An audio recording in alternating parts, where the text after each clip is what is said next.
welcome to this installment of the Tour of Consciousness from lovely Costa Rica, one of my favorite places on the planet. And if you saw my recent Facebook post with this beautiful horse that I just fell in love with, and I can't even begin to explain how wonderful that is. Well, I wanted to share the joy with you first. And now, what's the tool for today? Well, one of the things that can happen sometimes, especially if you do access or use the access tools in your life, is there are periods where you go through major change. And most of the time, you won't even know what happened to create that change. You won't even know why it happened. It's just all of a sudden, everything is different. What we've been conditioned to do is to go to the wrongness of whatever change we're going through, especially when it feels like everything is falling apart around us and we don't know how to form complete sentences anymore. We look at something and we're like, I used to really like this, but I don't even know what to do with this anymore.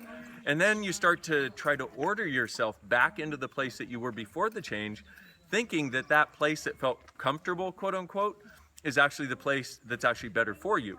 And what you want to recognize is that place that was comfortable is exactly what you asked to get out of.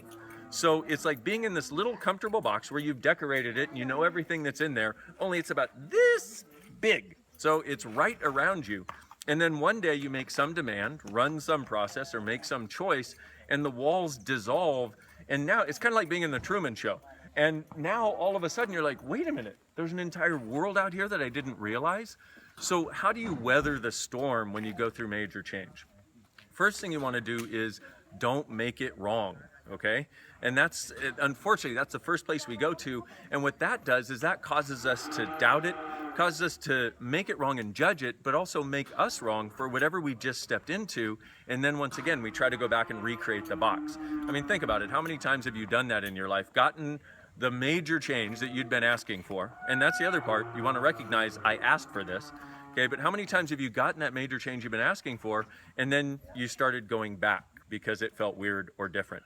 It's going to feel weird or different, but only for a few days. After that few days, it will feel more peaceful, more joyful, more expansive than you ever thought possible. So you want to recognize that, have that in your awareness. So number one, don't make it wrong. Number two, recognize that you asked for the change. And number three, recognize it'll be about 3 or 4 days, maybe 5 days, but usually not much longer than that before you start looking at the world and you can finally be the new space that you've stepped into. So easy for me to say. I've gone through one of those major changes, so I don't remember English anymore.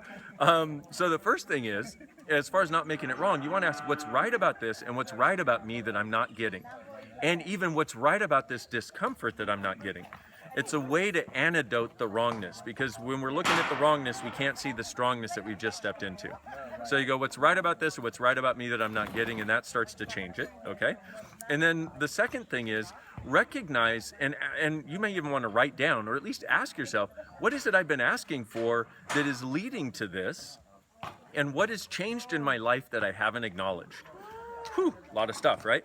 And then the other thing that you want to do is, hold on a sec, I have got to get a wasp away from my camera girl. Okay, good, we're good. Not good to have somebody being eaten while they're filming, just not kind. Okay, so then the other thing I want to give you is a really quick process, and it's about points of order. What happens with points of order is, it's anywhere you try to order your reality into a particular point of view, or a limited point of view, or a solid point of view, or a right or a wrong point of view. Now, points of order, if you take POO, the acronym is POO. So it's a really cool process, and you can really screw with people if you run it, which is how much poo am I using to create the upset instead of the joy that I am choosing? Everything that is times a godzillion, we destroy and create it, please. Right and wrong, good and bad, pot and pock, all nine, shorts, boys, meons. Sorry, the natives are getting restless behind me. So one more time, how much poo am I using to create the upset rather than the joy that I am choosing? Right and wrong, good and bad, pot and pock, all nine, shorts, boys, meons. So just think about it. Think about all the points of order, all the poo you've been using in your life right now to create upset, to create wrongness, to create sadness, to create uncomfortableness rather than joy. Everything that is times a godzillion, we destroy and create it, please. Right and wrong, good and bad, pot and pock, all nine, shorts, boys, and meons. Okay, we'll go into the points of order in another video. This one's already a bit long, but I really wanted you to have this because so many people have contacted me lately saying, and my question back to them is, what's the change you've been asking for showing up in a different way than you ever thought it would?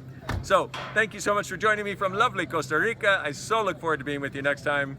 What if you truly being you are the gift, the change, and the possibility this world requires? You are, and thank you for being it. Bye.